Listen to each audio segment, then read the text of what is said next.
कलयुग ने जब सोने का नाम सुना, महाराज बड़ा होशियार,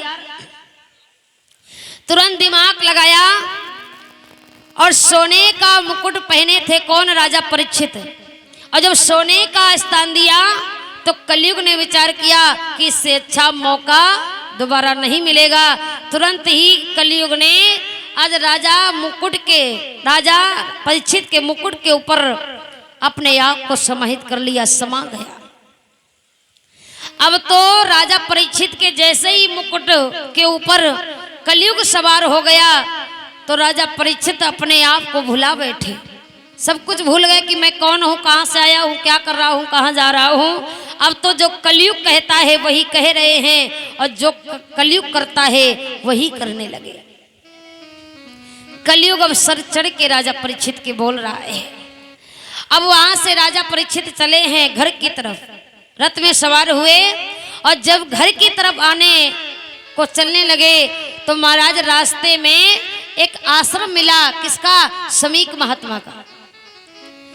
मन में विचार किया कि आश्रम एक महात्मा का है और जब मैं यहाँ से गुजर के जाऊंगा तो ये महात्मा मेरे आने का सम्मान करेंगे क्योंकि मैं इनके आश्रम से गुजर रहा हूँ।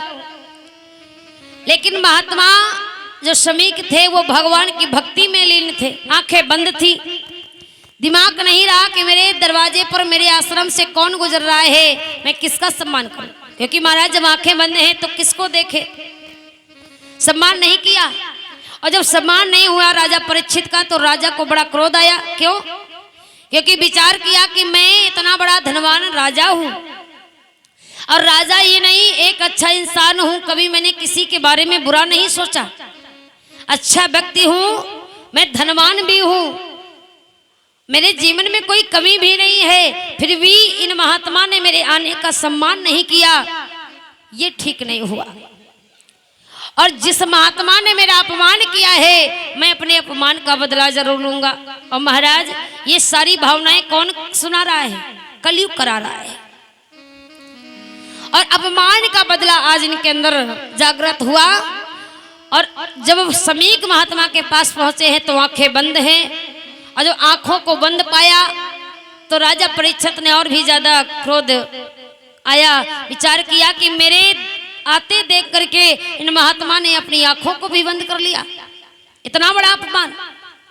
तो आज गुस्से में क्रोध में आकर के राजा परीक्षित ने वहीं पर एक मरा सर्प पड़ा था, लकड़ी के सहारे से उठाया और समीक महात्मा के गले में डाल दिया और मन में विचार किया अब मेरे अपमान का बदला पूरा हो गया। अब वहां से अपने घर की तरफ चले। इधर कुछ ही देर बाद जब ये दशा समीक महात्मा के बेटे श्रृंगी ऋषि ने देखी तो देख करके अपने पिता की हालत बेटा बर्दाश्त नहीं कर पाया। मन में विचार किया कि मेरे पिता ने कभी किसी के बारे में गलत नहीं सोचा, कभी किसी को गलत कहा नहीं, कभी किसी के साथ गलत किया नहीं, और ये काम कौन कर सकता है। श्रृंगी ऋषि क्रोध को बर्दाश्त नहीं कर पाए।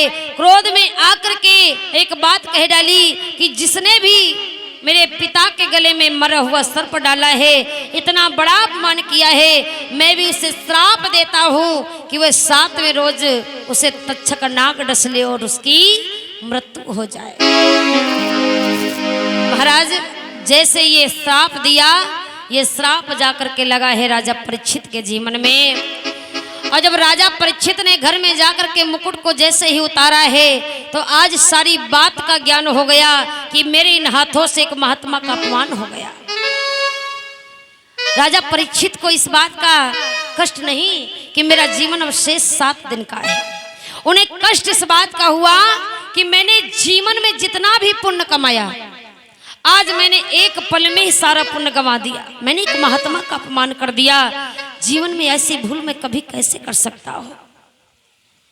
महाराज बड़ा अपने आप पर क्रोध आया और अपने जीवन को आज घृणा करने लगे। राजा परीक्षित कहने लगे ऐसा जीवन बेकार है जिस जीवन में एक महात्मा का मेरे हाथों से अपमान हो जाए। अब तो राजा परीक्षित ने विचार किया कि मेरा अब शेष जीवन 7 रोज का बाकी है, अब मैं कुछ करना नहीं चाहता हूँ, मुझे जीवन में किसी चीज की जरूरत नहीं है। अब मैं भगवान को पाना चाहता हूँ, उनकी भक्ति करना चाहता हूँ। अब महाराज उसी समय अपना घर छोड़ा, परिवार छोड़ा, घर बार छोड़ दिया और जितना भी राजपाट सेना शासन नौकर सौरत सब कुछ अपने बड़े बेटे जनमेजय के हाथों में सौंप करके और वहां का राजा जनमेजय को बना दिया। और स्वयं आज भगवान की भक्ति करने के लिए एकांत में जाकर के संतों के सानिध्य में पहुंचे हैं और संतों से प्रार्थना कर रहे हैं कि कोई मुझे भगवान के द्वार तक पहुंचा दे, भगवान की कोई भक्ति मुझे प्रदान करे। महाराज दर दर में जाकर के राजा परीक्षित यही कह रहे हैं, प्रभु